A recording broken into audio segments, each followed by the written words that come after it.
কৃষকরা একটু বিচ্ছিন্ন না। আমাদের জেলায় যে কৃষকরা অধিকার পেয়েছিল চাষবাস করবার জন্য ক্ষুদ্র চাষের ব্যবস্থা হয়েছিল, আমাদের জেলায় বিভাগ পাম তৈরি হয়েছিল, আমাদের জেলা ডিস্ট্রিক্টের ক্ষুদ্র ক্ষুদ্র সেচ প্রকল্প তৈরি হয়েছিল। কিন্তু আমার খরা থাকে, যারা ধান রোপা করলাম তাদের হাঙ্গা সর্বনাশ হয়ে যাবে। কৃষকের মাথায় কৃষকের যন্ত্রণা লাগানোর জন্য কারো কোনো দুঃখ যন্ত্রণা হয় না। আমরা সে কারণে ঠিক সেটাকে আরো নতুন করে কি করে রক্ষা করা যায়। সেচ প্রকল্প ছিল, কাজ শুরু হয়েছিল। আমাদের জেলা তিস্তা সেচ প্রকল্পের মেন যে ক্যানেলটা বেশি হয়ে গেছিল, কয়েকটা হচ্ছে শাখা ক্যানেলের কাজ শুরু হয়েছিল। কিন্তু আমরা লক্ষ্য করলাম আমাদের জেলায় কৃষকরা যে স্বপ্ন দেখে জমি দান করেছিল, জমি দিয়েছিল, স্বপ্ন দেখেছিল যে তাদের এই সেচের জলের মধ্য দিয়ে সারা আইন করে তাকে ক্ষমতা দিয়েছে, অধিকার দিয়েছে যে তুমি তোমার জিনিসটা তৈরি করার সাথে আছি। এই কাজ আমার কৃষক সংগঠন আগামী দিনে আগামী জেলায় আমাদের আন্দোলন সংগঠিত করবে এবং এই কৃষকদের যে অধিকার, বেশিরভাগ মানুষের যে অধিকার, যে হক, সেই হককে আদায় করার জন্যই হচ্ছে যে আমাদের এই আন্দোলনের যে রূপরেখা তৈরি হবে, তার সাথে আমাদের নিজেদেরকে যুক্ত করে নিজেদের স্বার্থে, আমার দেশের স্বার্থে আমরা হচ্ছে যে যুক্ত হব, এই আহ্বান রেখে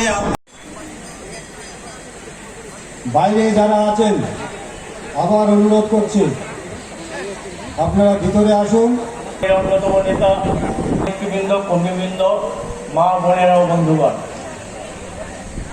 আপনারা কমরেড মোহাম্মদ সেলিম বলবেন, শুনবেন আপনারা। এবার বক্তব্য রাখছেন আমাদের নেতা। কৃষকের হক, সরকার মানে পুলিশ, ইংরেজের পুলিশ বা স্বাধীন ভারতের পুলিশ কৃষককে দমাতে পারেনি।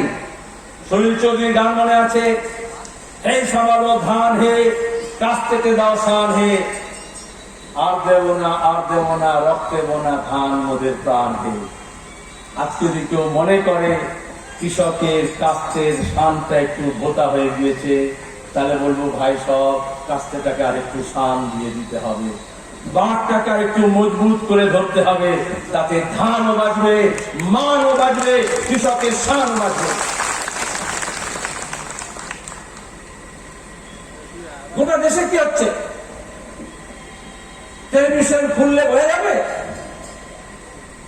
প্রচন্ড দাম পাওয়া, আষাঢ় শেষ, শ্রাবণ মাস, ওদিকে শ্রাবণী মেলা শুরু হয়েছে,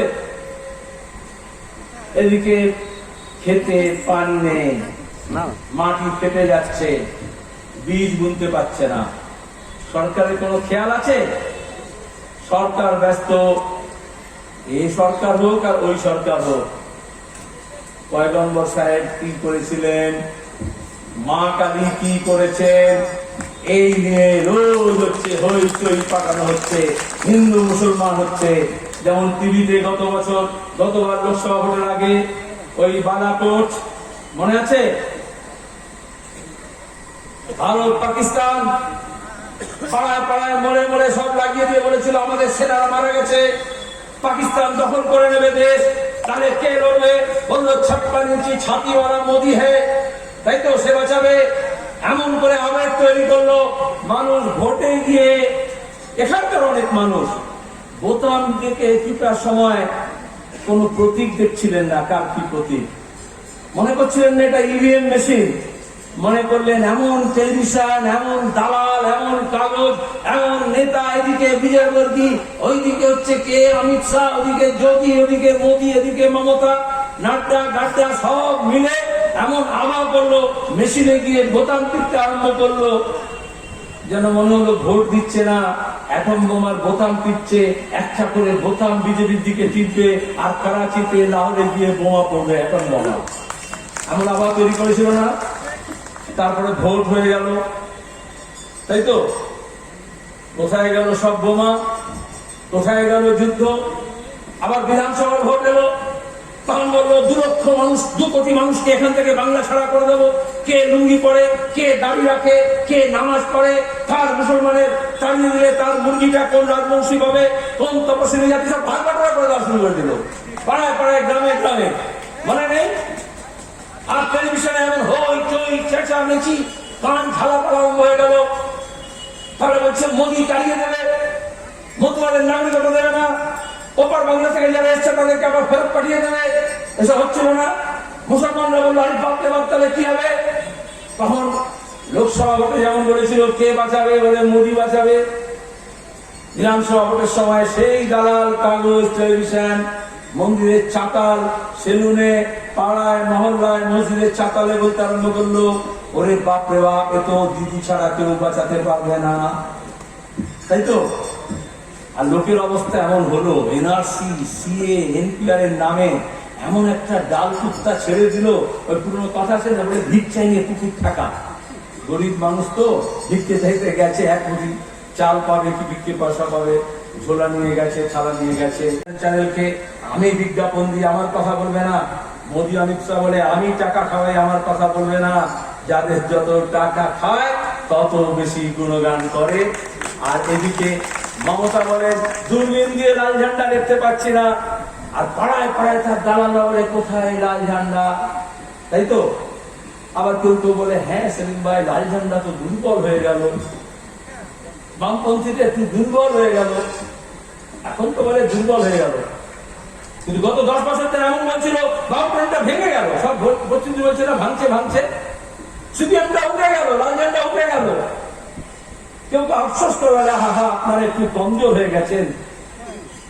আচ্ছা, আমরা কমজোর হয়েছি, দেশের কৃষকরা কমজোর হয়ে যায়নি, বেকার ছেলে মেয়েরা কমজোর হয়ে যায়নি, মা বোনেরা কমজোর হয়ে যায়নি, আদিবাসীরা কমজোর হয়ে যায়নি, তপশিলি জাতির মানুষ কমজোর হয়ে যায়নি, সংখ্যালঘুরা কমজোর হয়ে যায়নি।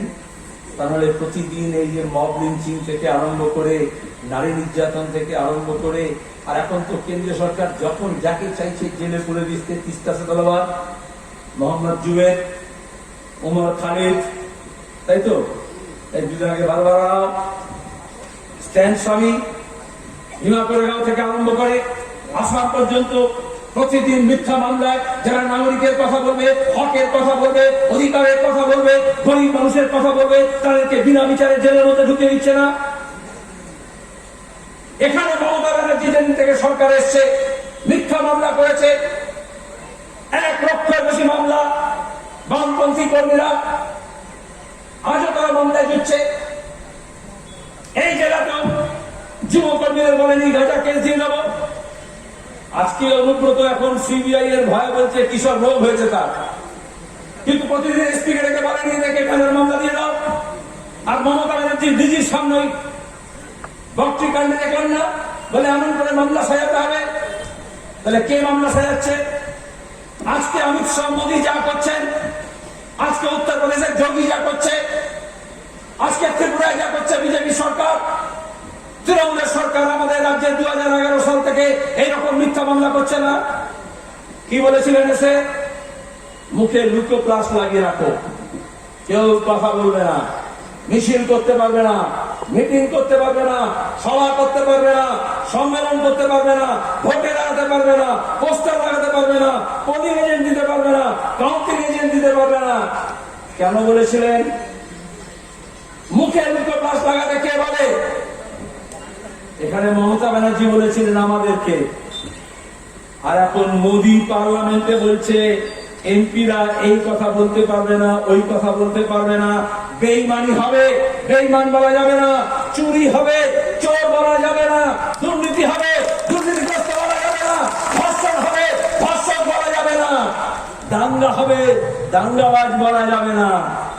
কে বলে? কেন বলে? আসলে যখন চোর চুরি করে চুপচাপ খাপটি মেরে এসে চুরি করে, শীত কেটে চুরি করে, পকেট মারে আপনি জানতেও পারেন না। যখন ডাকাত ডাকাতি করতে আসে চুপচাপ করে, একেবারে বন্দুক ঠেকিয়ে, এখানে ব্যাংক ট্যাঙ্কে গেলে বা সিনেমা দেখবেন, ডাকাতি যখন করে বন্দুক ঠেকিয়ে বলে না, কেউ টু শব্দটি করবেন না, কেউ ফোন করবেন না, কাউকে বড় খবর দেবেন না, যার যা মাল আছে দিয়ে যান। বাসের মধ্যে উঠে যদি ডাকাতি করতে আসে, যার যা গয়না আছে, ব্যাগ আছে, সব খুলে দিয়ে দিন, কেউ নিজের জায়গা থেকে নড়বেন না। তাহলে মমতা ব্যানার্জি যখন বললেন কেউ কোনো কথা বলবে না, মুখে লুকো প্লাস লাগিয়ে রাখবে, নো নরম চরণ, কোনো মিছিল মিটিং স্লোগান হবে না। সেদিনই আমরা বলেছিলাম আসলে ডাকাত রানী, ডাকাত বাহিনী নিয়ে এই রাজ্যে ডাকাতি করতে নেমেছেন। আজকে সোনা পাচার, গরু পাচার, আজকে সোনার বিস্কুট পাচার, চন্দন কাঠের পাচার, আজকে কয়লা পাচার গল্প শোনা যাচ্ছে, এখন বালু পাচারের গল্প শোনা যাচ্ছে। গত 12 বছর ধরে কি হচ্ছে আমরা দেখতে পাচ্ছি না? আরে পাড়ায় পাড়ায় ওই যে সিভিল জালেকে দিয়ে ভোটের সময় লুট করায়, পুলিশের চাকরি নেই। থানায় যান, এই কালিয়াগঞ্জ থানায় যান, কটা পুলিশ? সব সিভিক ভরে দিয়েছে। কারণ পুলিশের চাকরি দিলে মাইনে দিতে হবে, ব্যারাক খুলতে হবে, কোয়ার্টার দিতে হবে, ইউনিফর্ম দিতে হবে, বন্দুক দিতে হবে, ট্রেনিং দিতে হবে, ছুটি দিতে হবে, চিকিৎসা খরচা দিতে হবে, প্রভিডেন্ট ফান্ড দিতে হবে, গ্র্যাচুইটি দিতে হবে, পেনশন দিতে হবে, গাড়ি দিতে হবে, জুতো দিতে হবে, অনেক ঝামেলা। তার চেয়ে একটা লাঠি আর একটা মাস্ক ধরে দিয়ে রাস্তায় দাঁড় করিয়ে দাও, 2 চাকা, 4 চাকা, 6 চাকা, 8 চাকা, 10 চাকা, 12 চাকা রেট ঠিক করে দাও, যে যার পারে টাকা তুলে দাও। তাই তো বলে সিভিক, বলে না? কেউ কেউ ওদের উপর রাগও করে, ওরা তো আমাদেরই ঘরের ছেলেরা থাকে। ওদের মধ্যে কেউ কেউ 50,000, 80,000 টাকা দিয়ে তবে ঢুকেছে, তাই তো? আমরা যে টাকা তুলছি ওটা ওদের টাকা না। ওই টাকা নিয়ে থানার বড়বাবু, সেখান থেকে এসপি, সেখান থেকে ডিজি, সেখান থেকে এঘাট ওঘাট করে ভাইপো আর পিসির কাছে কালীঘাটে দিয়ে জমা হচ্ছে। আর সব পাচারের টাকা তারপরে পাচার করছে ভাইপোর বউ সিঙ্গাপুরে, ব্যাংককে, দুবাইতে, লন্ডনে নিয়ে গিয়ে। পরিষ্কার কথা। আর এই জন্য বলেছে কেউ কোনো কথা বলবে না। যখন চিট ফান্ডের টাকা চুরি করেছিল বলেছিলাম চোর, পছন্দ হয়নি। এখন তো পার্লামেন্টে বলছে কেউ চোর বলতে পারবে না। আর তার আগে এই মোদী আর বিজেপি মিলে বললো এই সেলিমটা পার্লামেন্টে আসা উচিত নয়, তা নাহলে চোরকে চোর বলবে। আমরা দিব্যি চুরি করে যাচ্ছি। আর এখানে কেউ তো বললো না বিজেপির সঙ্গে তৃণমূলের লড়াই, আর তৃণমূলের সঙ্গে বিজেপির লড়াই, তাই তো? এই যে রায়গঞ্জের এমএলএ হয়েছিল না কদিন আগে, কোনটা এখন কোন পার্টিতে গেল? এই যে তৃণমূলের যে প্রেসিডেন্ট জেলা ছিল কংগ্রেসের এমএলএ, তাই তো? হাত পা বাড়ি রেখেছিল বিজেপিতে, বাজার আবার তৃণমূল ফিরে এলো বলে আবার তৃণমূলে রয়ে গেল। ওই যে মুকুল রায়, ওই যে সল্টলেকের সব্যসাচী, ওই যে মন্ত্রী রাজীব ব্যানার্জি, কটা নাম বানাবো? মুকুল রায় নিজেই বলে, তাই তো? মানে ছোট বাচ্চার নাম বলে, কোন স্কুলে পড়ো স্কুলের নাম বলতে পারে না। মুকুল রায়কে জিজ্ঞেস করুন কোন পার্টি করো, পার্টির নাম বলতে পারে না। তখন বলে বিজেপি, তখন বলে তৃণমূল, তাই তো? তামাশা হচ্ছে না? আজকে জিনিসের দাম বাড়ছে। আপনি যা কিনতে যান, কৃষক সে সেচের সরঞ্জাম কিনুন, সে চাষের সরঞ্জাম কিনুন, ডিজেল কিনুন, বিদ্যুৎ কিনুন, বীজ কিনুন, বিষ মারার ওষুধ কিনুন, দাম বাড়ছে কিনা? নিজের বুড়ো বাপ মাকে বাঁচানোর জন্য ইঞ্জেকশন ওষুধ কিনুন, তার উপর ট্যাক্স রাজ্য সরকারের, কেন্দ্র সরকারের, আর দাম হুম করে বেড়েছে। কোন জিনিসের দাম কমেছে? মানুষের জানের দাম ছাড়া আর কোন দাম কমেছে? অথচ কৃষক যখন ফসল বিক্রি করছে, তার সবজি, তার ধান, তাই অবস্থা, দাম নেই। এই যে এইবারের বছর উত্তরবঙ্গে আলু হলো, দক্ষিণবঙ্গে আলু ফসল খারাপ হলো, দক্ষিণবঙ্গের দিকে রাজ্য সরকার তাকালো না, দ্বিতীয়বার আলু করলো, খরচা হলো। আর তখন যদি সরকার কৃষক দরদি হতো, তাহলে এই উত্তরবঙ্গের আলু কিনতো আর একটু নিয়ে গিয়ে দক্ষিণবঙ্গে বেচতো। করতে হবে যদি দেশকে বাঁচাতে হয়, না ধান্দাকে মজবুত করতে হবে, নাহলে দালালদের দিয়ে আর বেঈমানদের দিয়ে, চোর দিয়ে কখনো লড়াই হয় না। আজকে গোটা দেশের মানুষের অধিকার কেড়ে নেওয়া হচ্ছে। কৃষক বলুন, শ্রমিক বলুন, কর্মচারী বলুন, শিক্ষক বলুন, বেকার যুব বলুন, মহিলা বলুন, অন্যদিকে আদিবাসী বলুন, তপশিলি বলুন, বাংলা, বাঙালি, হিন্দিভাষী, বিহারি, তেলেগু, তামিল, কে ভালো আছে? অথচ প্রতিদিন এই বিজেপি আর তৃণমূল মিলে হিন্দু, মুসলমান, মন্দির মসজিদ হরিজন আদিবাসী তপশিলি ভাগ করছে না, বাঙালি অবাঙালি প্রতিদিন বলছে না, করতে হবে না। এইভাবে ওরা পাহাড় আর সমতলের নাম করে, গোর্খাল্যান্ডের নাম করে দার্জিলিং এ অশান্তির আগুন জ্বালিয়েছিল। কার লাভ হয়েছে? পাহাড়ের নেপালিদের হয়েছে, গরিব মেহনতি মানুষের হয়েছে। গেটে কুচবিহারের নামে,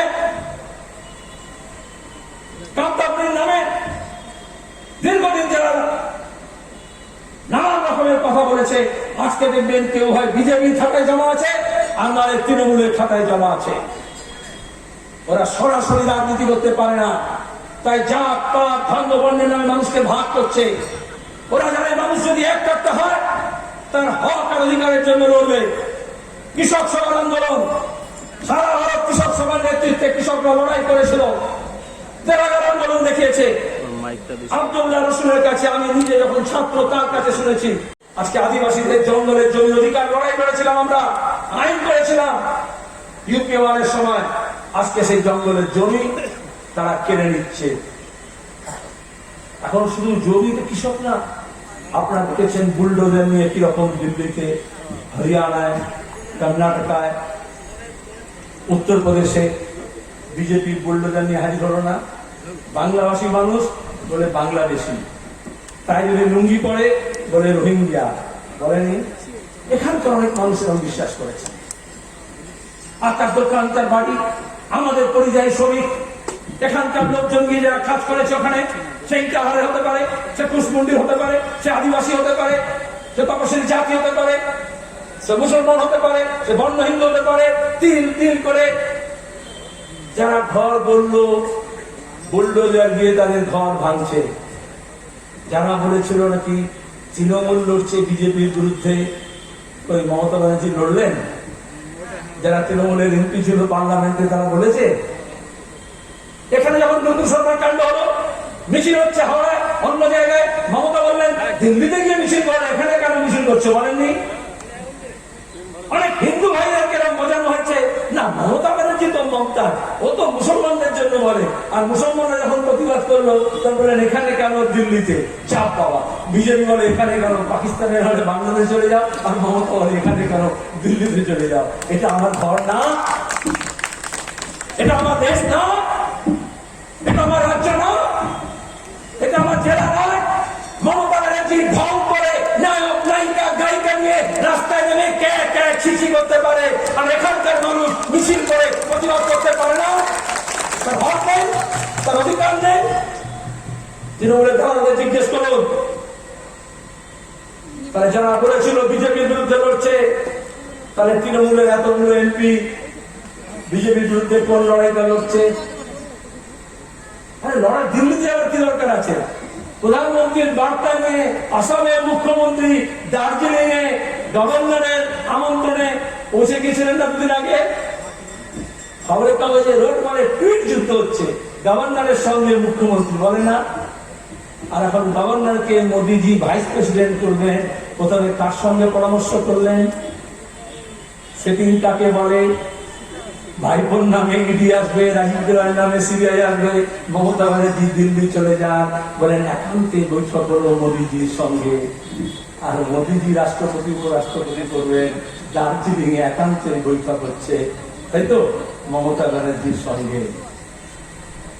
আগে একটু ঘুমটা দিয়ে নাচতো, এখন ঘুমটা খুলে নাচছে। আর সব কুছ দিখতা হ্যায়, সব কুছ দিখতা হ্যায়। পঞ্চায়েতে বড় সুদ, আবার কিছু দালাল বলবে কি হবে, বলে না দেখো যদি বিজেপিকে আটকাতে হয়, এত দাঙ্গা, এত হাঙ্গামা, এত সাম্প্রদায়িকতা, তাহলে তৃণমূল ছাড়া তো গতি নেই। মহাভাগ্যের ব্যাপার এখন। তারই ভাগ্যে আবার হিন্দু পাড়ায় গিয়ে বলবে এত ধর্ষণ, এত লুট, এত কাটমানি, এসএসসি এমএসসি শিক্ষক নিয়োগ টেক সব যা দুর্নীতি হচ্ছে, চাকরি যেভাবে নিলাম হচ্ছে, তাহলে তো তৃণমূলকে আটকাতে বিজেপি ছাড়া গতি নেই। তার মানে কি হলো? ভোটের সময় ফুল নিয়ে আসো, তাই তো? যে কোনো ফুল হলে চলবে, ঘাস ফুল হলেও চলবে, কমল ফুল হলে চলবে, পরে অদল বদল হয়ে যাবে। যেমন মালা বদল হয় বিয়ের সময়, আমি ভোটের পরে সব ফুল বদল হয়ে যায়, এই ফুল থেকে ওই ফুল চলে যায়, ওই ফুল থেকে এই ফুলে চলে যায়, কোনো অসুবিধা হয় না। আর ভোটের পরে ওই যে বুলডোজার বললাম, তখন আর ফুল নেই। এখন বিজেপি সিম্বল কি? বুলডোজার। ফুলটা তো একটু নরম, ওটা ভোটের সময়। আর ভোট হয়ে গেলে বুলডোজার মানে একটা মহাশক্তিশালী, সামনে কিচ্ছু থাকবে না, রাস্তা না থাকলেও চলবে, একেবারে চাকা এমন যাকে চুপ করে যেতে পারবে, তাই তো? কি আটকাবে? দেখেছেন দিল্লির শাহিনবাগে, দেখেছেন দিল্লির জাহাঙ্গীরপুরিতে যখন বুলডোজার নিয়ে গেল, যারা বলেছিল বিজেপির বিরুদ্ধে তৃণমূল আটকাবে, তৃণমূলের থেকে খুঁজে পাওয়া যায়নি। সিপিআইএম এর বৃন্দা কারা, ঐশী ঘোষ, মাহমুদা মোল্লা, হান্নান মোল্লা, অন্য বামপন্থী দলগুলোকে নিয়ে ওই বুলডোজারের সামনে গিয়ে দাঁড়ায়। এটা ভোটের সময় মমতা ব্যানার্জি নকল প্লাস্টার লাগিয়ে হুইল চেয়ারে বসে বিজেপির সঙ্গে লড়াই না, এটা সামনাসামনি মুখোমুখি লড়াই। আর সে লড়াই লড়তে চাই আমরা। আর এই লড়াই যাতে না হয়, এই জন্য দুই সরকারের সঙ্গে মিলে বলেছিল লাল হাটাও, এই জন্য বলেছিল মিছিল করবে না, মিটিং করবে না, সভা করবে না, কারণ মনে করেছিল লুট চলবে। দিল্লিতে মোদির লুট, আর হচ্ছে দিল্লির লুট। আর লুটেরা কখনো লুটেরাকে ধরে না, চোর কখনো চোরকে ধরে না। এই জন্য মানুষকে সংঘবদ্ধ হতে হয়। পুলিশ ধরতে পারত, কিন্তু সিবিআই হোক, ইডি হোক, সিআইডি হোক, বাংলার পুলিশ হোক আর দিল্লির পুলিশ হোক, ওরা এখন মিথ্যা মামলা করতে ব্যস্ত, আসল মামলা ওরা দেখে না। পুলিশ এখন আইন মেনে চলে না। মোদি আর অমিত শাহের পুলিশ তৃণমূলের যে চোররা, চিট ফান্ডের ডাকাতরা বিজেপিতে যোগ দেবে, তাদেরকে পাহারা দিচ্ছে। আর মমতা ব্যানার্জির পুলিশরা বিজেপির চোররা যখন তৃণমূলে আসবে তাদেরকে পাহারা দিচ্ছে। তাহলে কি করতে হবে? তেভাগা দেখিয়েছে, কৃষক সভা দেখিয়েছে। সব কৃষক এক কাট্টা হলে জমিদারদের তাড়িয়ে তাদের আমাদের পায়ের তলায় আমরা নিজের মাটি খুঁজে পাই। বামপন্থী মানে তাই, বিনা ক্ষতিপূরণে লক্ষ লক্ষ একর জমি নিয়ে গরিব মানুষের মধ্যে বন্দোবস্ত করা হয়েছিল। মামলা করে আর ভোটের সময় আরেকটা কথা বলে, কি বলে? বলে দেখো যাদের সরকার আছে তাদেরই তো পঞ্চায়েত করতে হবে, বলে না? আবার যখন লোকসভার ভোট হয়, তাহলে যাদের সরকার আছে তাদেরকেই তো ভোট দিতে হবে। আবার যখন বিধানসভার ভোট হয়, এই ইউপিতে বললো না যোগীরা, মোদীরা, যে দিল্লিতে যাদের সরকার আছে, ডাবল ইঞ্জিন সরকার, তাকেই তো ভোট দিতে হবে। তার মানে কি? তার মানে কোনো বিরোধিতা থাকবে না, কেউ বিরোধ করবে না, যার সরকার আছে তার গোলামি করো। আর কিছু লোকজন টাকা পয়সা নিয়ে পঞ্চায়েত থেকে হোক, পুরসভাতে হোক, এমএলএ হোক, এমপি হোক, কোনো কোনো দলের লোক হোক, এদিক থেকে ওদিকে কেনা বেচা হয়নি। এরা বুঝতে হবে চিট ফান্ডের টাকায়, তোলাবাজির টাকায় আর ওই ইলেকট্রাল বন্ডের টাকায় কিছু বেঈমান কেনা যায়, সাচ্চা ইনসান কখনো কেনা যায় না। শ্রীলঙ্কা দেখেছেন মানুষ খেপলে কি হয়? রাষ্ট্রপতি ভবন, প্রধানমন্ত্রীর বাসস্থান, police, military, robocop, tank, tear gas, shell, কিচ্ছু কাজে লাগে না। মানুষ এক কাটতে হবে ওই সমস্ত অত্যাচারী, সমস্ত ষড়যন্ত্রী, সমস্ত ফাসিস্টকে, সমস্ত চোরকে টেনে হিচড়ে মসনদ থেকে মাটিতে নামাতে পারে। এই জন্য দার্জিলিং এ মোদী মমতা তাদের দূত মারফত বৈঠক করছে, কারণ মানুষ যাচ্ছে, তবে সবাই জাগেনি এখনো, তাই তো একটু নড়াচড়া শুরু হয়েছে। তৃণমূলের মস্তান আর পুলিশ আর সাম্প্রদায়িক